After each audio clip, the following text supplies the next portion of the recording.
program Ngopi Ngobrol Politik. Rumah Diskusi Publik di Radio Start 102,6 FM.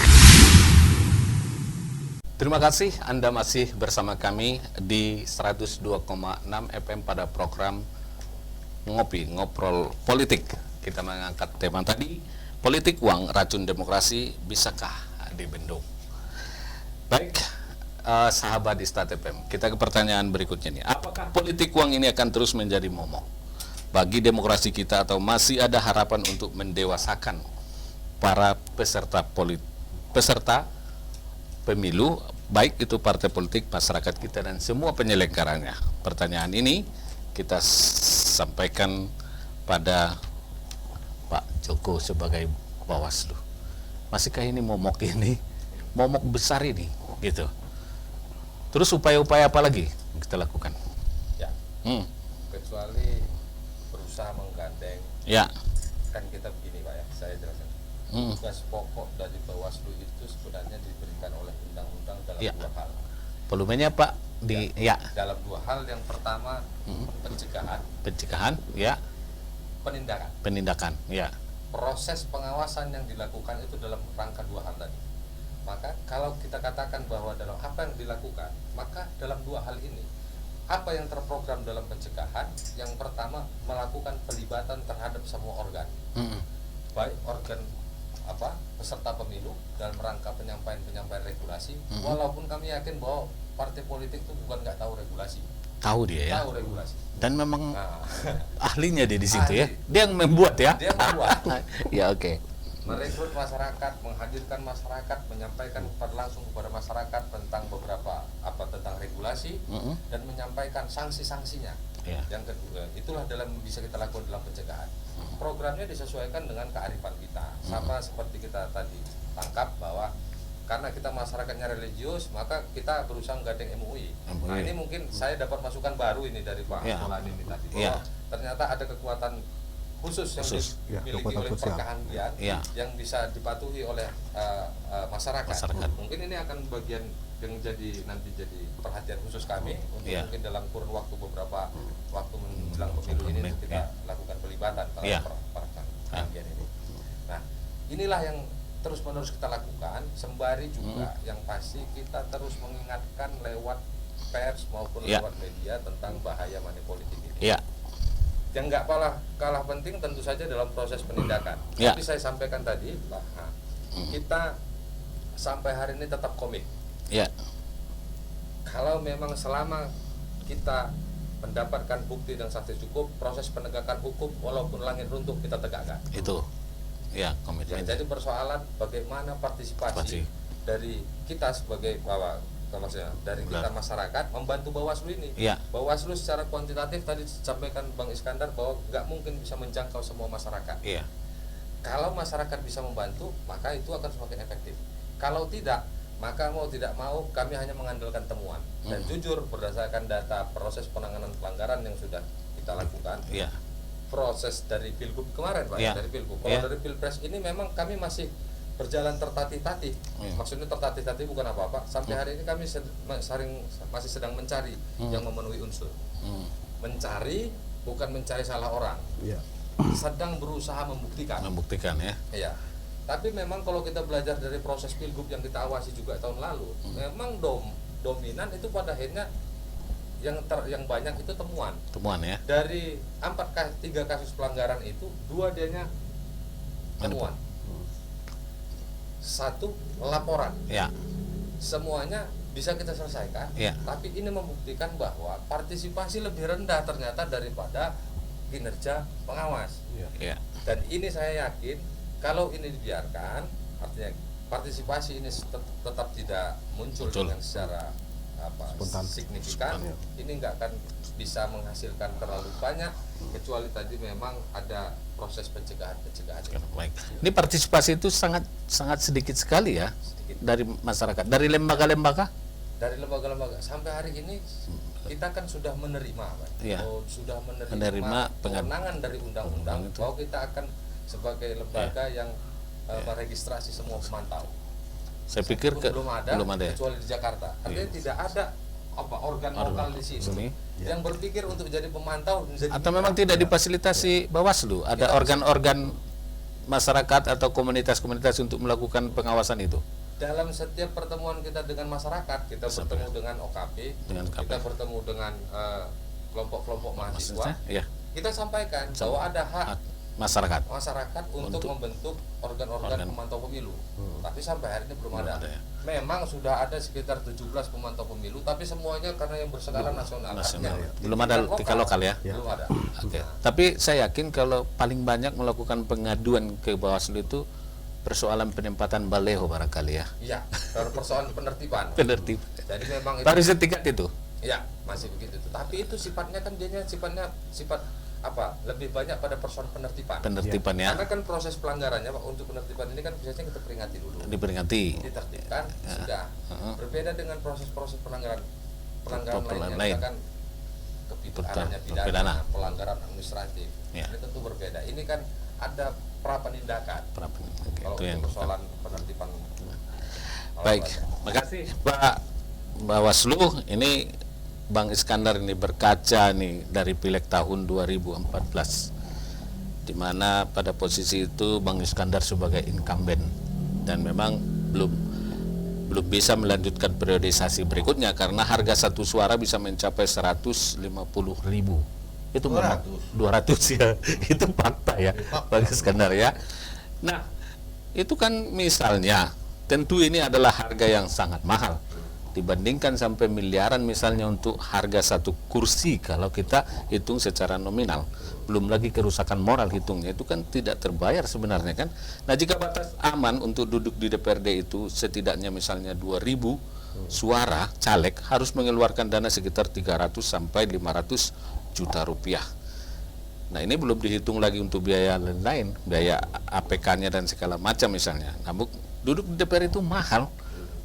Bang Iskandar melihat itu, kalau duduk dengan semahal itu, apa yang dilakukan oleh DPR itu nanti? Ya, korupsi. Itu yang lain. Itu yang lain ya? Ya, yang lain. PDIP ikut itu? Enggak. Tidak ikut ya? Bukannya enggak kalah. Ya, begitu. Jadi ini memang kinerjanya bagaimana Bang Iskandar melihat itu? Kalau seandainya lah berhasil orang yang mengeluarkan, dan idealnya berapa biaya itu? Nanti marah semua anggota DPR sama saya. Kalau saya bilang kan nanti sekarang kita tanya dulu elemen masyarakat yang ada di Kabupaten Mandailing Natal. Ya. Mudah-mudahan mereka mendengar acara kita ini ya. Kita ini. Yang tadi yang saya bilang, dosa enggak memberi suap? Dosa. Ya. Menerima suap? Ya, dosa. Sama misalnya. Berarti dosa semua. Yang apa itu? Berarti kalau kita membicarakan kita selama ini, kita katakan kita selama hanya Sumatera Utara, tapi suap kita terima. Saya kalau ada dalam Al-Quran, hadis, dalam Injil apapun mengatakan bahwasanya memberi suap itu tidak berdosa, saya lah yang pertama nanti akan memberikan, dan saya jamin saya menang menjadi anggota DPR. Saya kasih 300 satu orang. Bukan yang di pusat kota yang saya kasih, saya cari 300 orang RTPS kan, saya cari 300 satu saksi. Ya.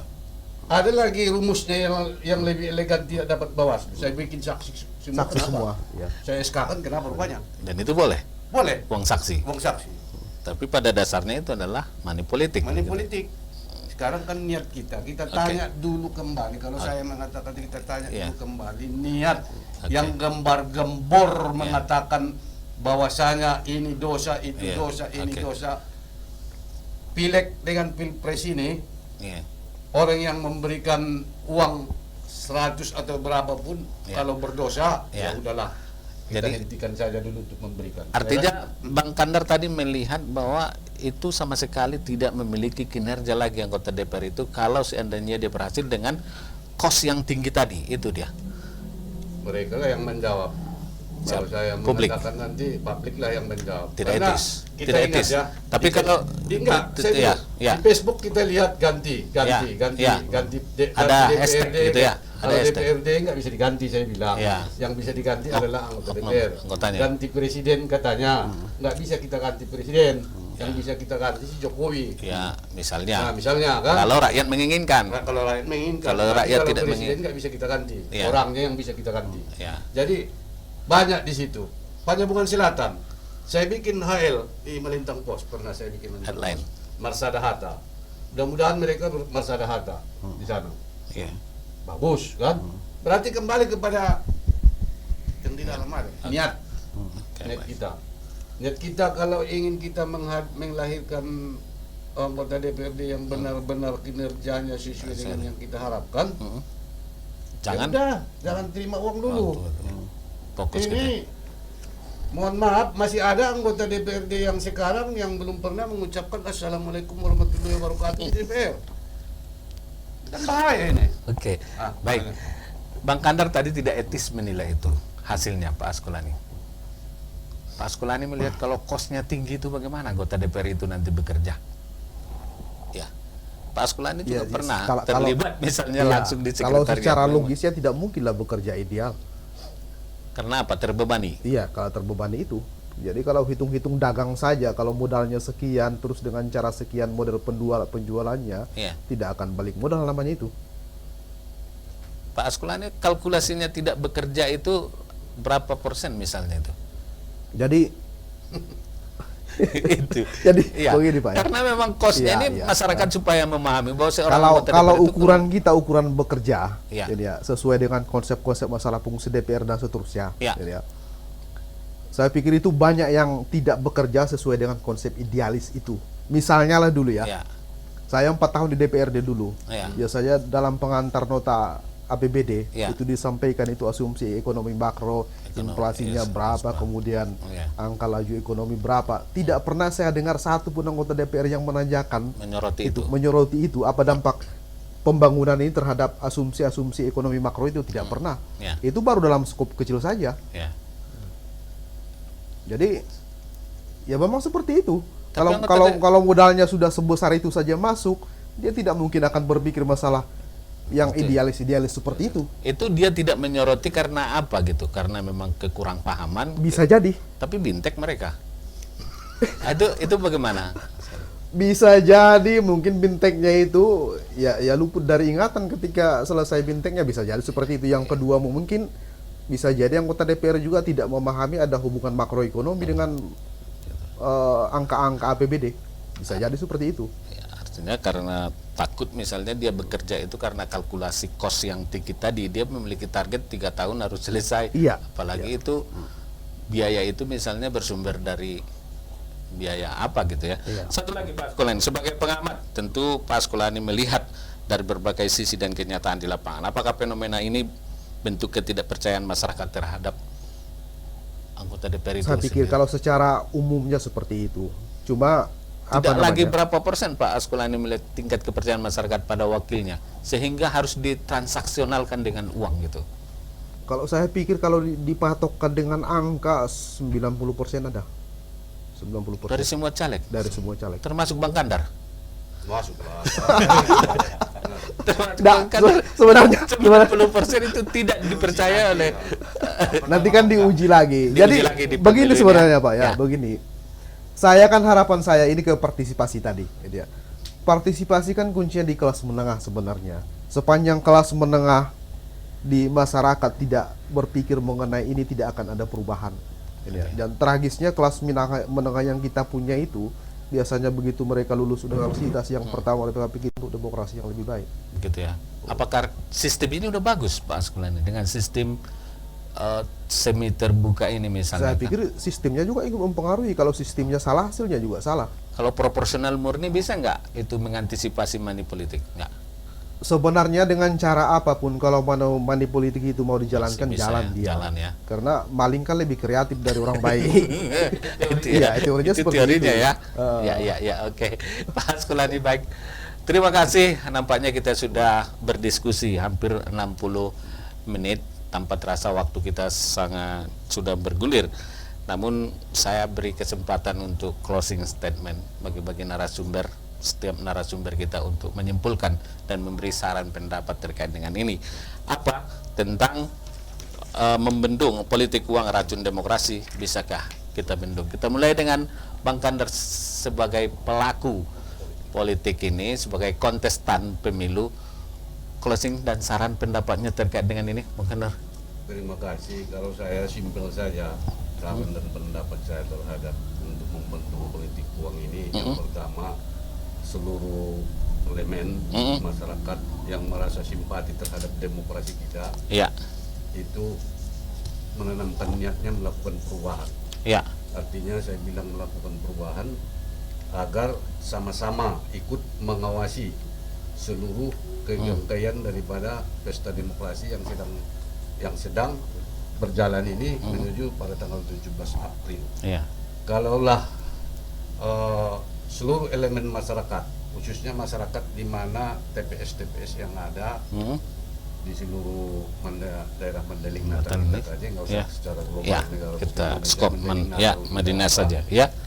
Seluruh masyarakatnya melibatkan diri untuk melakukan pengawasan, membantu pelaksana ataupun penyelenggara pemilu, dan juga membantu kegiatan-kegiatan lainnya untuk sama-sama memerangi dan melaporkan jika menemukan atau menjumpai calon legislatif ataupun tim suksesnya itu memberikan uang ataupun memberikan janji-janji, dan juga saya mengingatkan kepada seluruh calon legislatif yang mempunyai background, gaji saya akan saya berikan separuh dari gaji yang akan menjadi anggota DPD, tolong itu dihapus. Kenapa? Karena itu tidak baik, karena itu janji politik yang seperti itu bahaya. Artinya jangan sempat saya sebagai orang yang salah satu caleg, karena saya lihat ada yang membuat kalimat kalau saya menjadi anggota DPRD dipilih rakyat akan memberikan gaji saya separuh daripada itu kan money politik juga itu kan, seperti yang sampaikan Pak. Artinya seluruh masyarakat harus melibatkan diri. Kalau enggak melibatkan diri, nonsen bisa dihapus. PDIP ada jargon nggak? PDIP no money politik, ada nggak kira-kira? Ada. Coba disampaikan, Pak. Ini kamera kita. PDIP no money politik. Terima kasih. Baik, makasih. Ini Bang Kandar. Closing statementnya Pak Joko, Bawaslu ini diharapkan oleh publik ini untuk penegakan ini supaya tidak terjadi money politik. Silakan.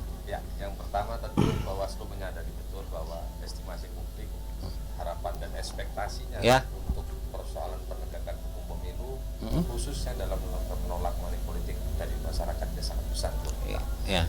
Namun demikian, saya tadi sampaikan bahwa Bawaslu hanyalah bagian dari beberapa elemen yang terlibat dalam proses ini. Bawaslu menjadi bagian dari bagian penyelenggara. Di dalam itu ada pelaku politik yaitu peserta pemilu, di dalam itu ada pemilih, di dalam itu ada juga pilar demokrasi yang lain yaitu pers. Harapan kami bahwa untuk mengempang money politik ini, selain bahwa kami melaksanakan tugas secara konsisten dan berkomitmen, ada harapan yang kuat juga dari kita bahwa partai politik juga sudah mulai berbenah seperti apa yang disarankan sekolah tadi, melakukan evaluasi di dalam internalnya, karena nanti kasihan seiring dengan semakin sistem ini semakin dibuka. Dulu kita hanya sistem proporsional, pertarungan masih hanya antar partai. Sekarang sudah dibuka personal. Pertarungan sudah antar partai. Kasihan partainya kalau misalkan caleg-calegnya itu bertarung di dalam. Di luar selain itu kami juga berharap bahwa pemilih dimotorin oleh simpul-simpul masyarakat, baik itu tokoh-tokoh agama, tokoh-tokoh masyarakat, perhatian dan segala macam, itu juga bisa memberikan masukan yang positif terhadap perlawanan money politik ini, bukan malah menjadi bagian daripada money politik itu, malah nanti khawatir kita malah tokoh-tokoh ini pula jadi juru bagi. Baik. Makasih. Ini saya pikir Bang yang harus dikolaborasikan semua kerja kita semuanya. Media pun kami berterima kasih banyak kepada seluruh media, khususnya hari ini pada Start FM, sama-sama mau mengobrolkan persoalan money politik ini, dan harapan kita masyarakat mendengar, dan mudah-mudahan ada sedikit yang masih tersisa dalam hati nurani mereka yang bisa bangkit. Terakhir, saya juga menyampaikan tagline bahwa boleh. yang sampai hari ini mulai dari pembentukannya Boleh. di tahun 2017. Iya, ke kamera. Sampai hari ini kami masih berharap partisipasi masyarakat dalam tagline bersama Bawaslu awasi pemilu, bersama Bawaslu, bersama rakyat awasi pemilu, bersama Bawaslu tegakkan keadilan pemilu. Makasih Pak Askolani. Terakhir Pak Askolani dari sisi budaya. Iya. Dari sisi Iya. budaya. Pertama, saya kembali ke kuncinya ini kan semua partisipasi politik ya. Iya.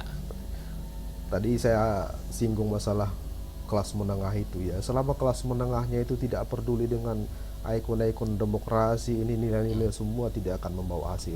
Apapun sistemnya, kalau semua membiarkan orang-orang pintar, orang-orang yang tahu celah-celahnya di ini semua, kalau semuanya diam tidak akan ada hasilnya. Itu yang pertama. Jadi peran di masyarakat itu kan lebih kuat sebenarnya, peran kelas menengah ini, dan mereka relatif didengarkan di kampung ya. Itu jadi pertama. Yang kedua, yang tokoh-tokoh adat kita juga turun juga lah melibatkan diri dalam proses demokrasi ini. Jangan membiarkan seluruhnya orang masuk bertarung kemudian dengan segala cara yang tidak berbudaya pun terjadi di sekitar kita dan semuanya diam saja. Itu tidak benar juga yang cara seperti itu. Kemudian kepada partai juga saya pikir sudah waktunya itu mencoba pendekatan sosial seperti ini, pendekatan budaya untuk mengubah persepsi masyarakat, menumbuhkan demokrasi, karena saya pikir tidak ada yang lebih berhasil mengubah sistem kecuali pendekatan budaya. Cina saja maju setelah revolusi kebudayaan, itu yang tidak pernah kita lakukan. Baik, terima kasih Bang Kandar atas kesediaannya di tengah waktu yang terus mengejar, berpacu dengan waktu, mengejar 17 April ini, mengumpulkan suara ini, masih berkesempatan hadir di studio untuk kita berdiskusi. Terima kasih Pak Joko dari Bawaslu atas kesediaannya karena tugas begitu banyak. Pak Askolani, terima kasih atas pengamatannya. Baik, sahabat Istad FM dimanapun Anda berada, demikian tadi telah kita sajikan program Ngobrol Politik dengan tema kita, politik uang dapatkah kita bendung. Tentu seperti apapun kuat dan maraknya praktek politik uang, kita tidak boleh kehilangan harapan. Politik yang bersih akan menimbulkan kesadaran akan pentingnya kemajuan, tertutupnya kemungkinan lobby-lobby proyek untuk mengejar modal yang telah dikeluarkan, bahkan mengambil keuntungan. Politik kotor ini bisa kita lawan. Tentunya bermula dari diri kita sendiri. Demikian, terima kasih atas kebersamaan dan atensinya. Kita akan jumpa di ngopi berikutnya dengan tema yang berikutnya. Saya Khalil Maslah Sregar. Wassalamualaikum warahmatullahi wabarakatuh. Ayo semua kita memilih yang terbaik untuk negeri ini. 5 menit kita memilih, 5 tahun dan kita jalani. Program Ngobrol Politik. Rumah diskusi publik di Radio Start 102,6 FM.